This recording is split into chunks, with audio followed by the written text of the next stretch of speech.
अस्सलाम वालेकुम नाज़रीन, उम्मीद करती हूँ आप सब खैरियत से होंगे। आज की ये वीडियो उन लड़कियों के लिए है जो मर्द के हाथों बेवकूफ़ बन जाती हैं। औरतों को बेवकूफ़ बनाना बहुत ही आसान काम है।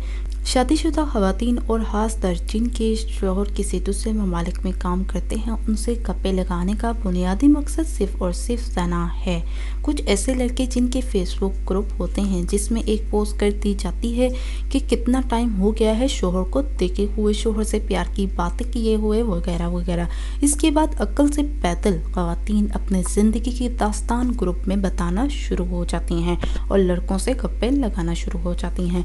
आजकल की औरतों को घर के काम ख़त्म करने के बाद सिर्फ 2 काम होते हैं: घटिया तरीन टीवी ड्रामे देखना जिसमें आशिक का मेयार इतना गिर गया है कि ससुर, बहू, सास, साली, बहनोई, देवर, भाभी और असिस्टेंट की मोहब्बत दिखाने से भी कोई गुरेज नहीं किया, या तो लड़की पर इतना जुल्म किया जाता है कि ससुराल के नाम से खौफ आता है औरत को। और दूसरा काम मोबाइल फ़ोन को बहुत ज़्यादा इस्तेमाल करना। लिहाजा ये लड़के ऐसे पोस्ट के ज़रिए बातें करने के बहाने ढूंढते हैं और ख़वातीन बातों में आ जाती हैं, क्योंकि काम तो कोई होता नहीं तो जवाब ही दे देते हैं, इससे टाइम पास भी हो जाएगा। कोई गलत बात तो मैं नहीं कह रही हूँ, मगर ये कहना ज़रूर चाहूँगी कि ये हो ही नहीं सकता कि मर्द और औरत का बात करना किसी कल मुकाम तक ना पहुँचे। ये किसी भी सूरत मुमकिन नहीं हो सकता।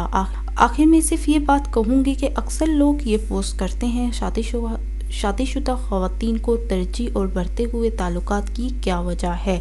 इसका आसान जवाब यही है कि बात थोड़ी तल्ख है, लेकिन हकीकत यही है कि शादीशुदा से ताल्लुकात बढ़ाने के बाद कोई हद मुकर्रर नहीं होती।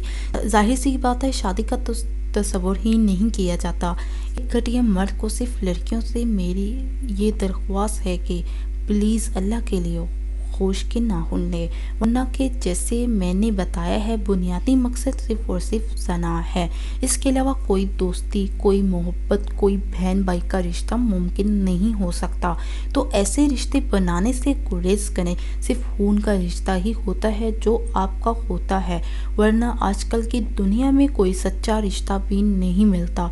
मैंने जो बातें कही हैं उनको नोट करें, उन बातों पर अमल करेंगे तो आप सुकून की ज़िंदगी बसर करेंगे और मुसीबतों से बचे रहेंगे। तो ये थी आज की मेरी वीडियो। इस वीडियो का मकसद आप तक पैगाम पहुंचाना था। साथ में मैं ये भी कहना चाहूँगी आपसे कि इस वीडियो को लाइक, शेयर और सब्सक्राइब करेंगे तो आप तक नई आने वाली वीडियो आसानी से पहुँच सकेंगी। अल्लाह दुआ में याद रखना ना भूलिएगा। मिलते हैं नेक्स्ट वीडियो में।